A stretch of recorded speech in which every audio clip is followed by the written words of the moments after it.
umutekano muri Kigali wakajijwe cyane.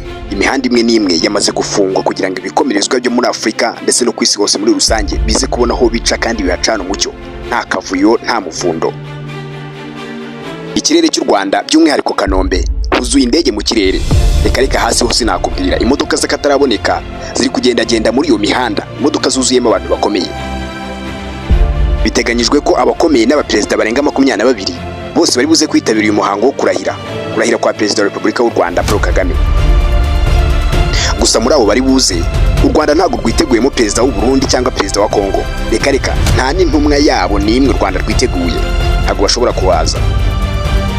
None abo 22 bakomeye bari buze mu Rwanda cyangwa se bamwe na bamwe bamaze kugera mu Rwanda, ni bande baturuka mu bihugu?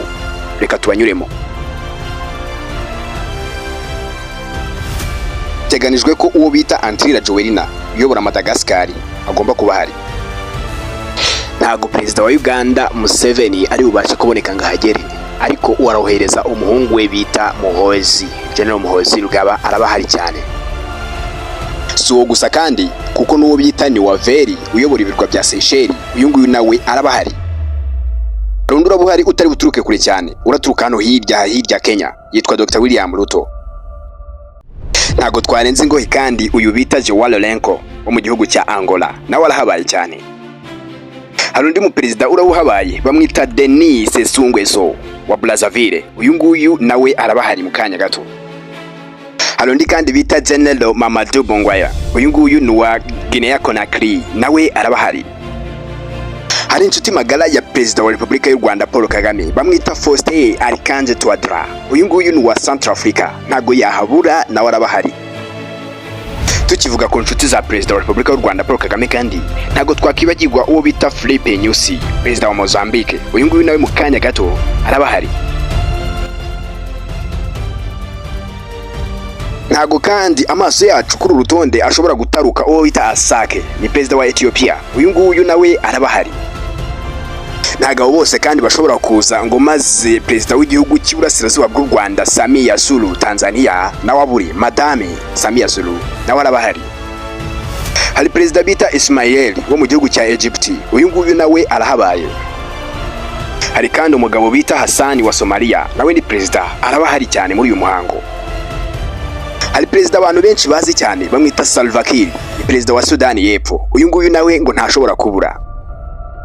Hari uwo bita General Abdel Fattah waturutse muri Sudani, ubwo navuga ko ari ya rugo, uyu nguyu nawe arahabaye cyane. Ngo ntago kandi ibi birori bishobora kuba ngo haze kuburamo umwami n'umwe. Haraba harimo umwami bita Muswati wa gatatu, yaturutse mu gihugu cya Swatini. Ngo ntago ari igihugu n'ubwami, yaturutse mu bwami bwa Swatini. Hari undi kandi witwa Mangwesi Masisi uraturuka muri Botswana, uwo nguwo nawe ngo agomba kuba hari.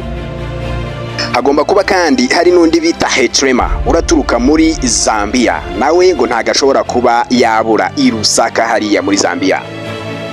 Ntago kandi dushobora kurenza amaso yacu undi bita Emmerson Mnangagwa ukunda kuvugwa cyane wo muri Zimbabwe, uyu nguyu nawe ngarabahabaye. Hari undi mugabo kandi bita Nana Akufo uraturuka muri Ghana, uyu nguyu nawe ngagomba kuba hari n'imodoka ye.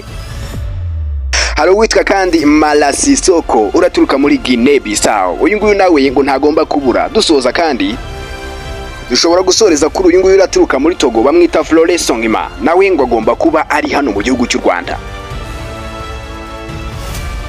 Muri make mu Rwanda biraba biryoshye, nababwira ko mugomba kuza gukurikirana uyu muhango uko uratangira kugeza uko urasoza, ndetse namwe mu makuru yose n'udushya twagiye tubiranga turaza kutuvugaho hano ku Dushya Kingdom. Kora subscribe, iyi channel ni yawe kandi ni yacu.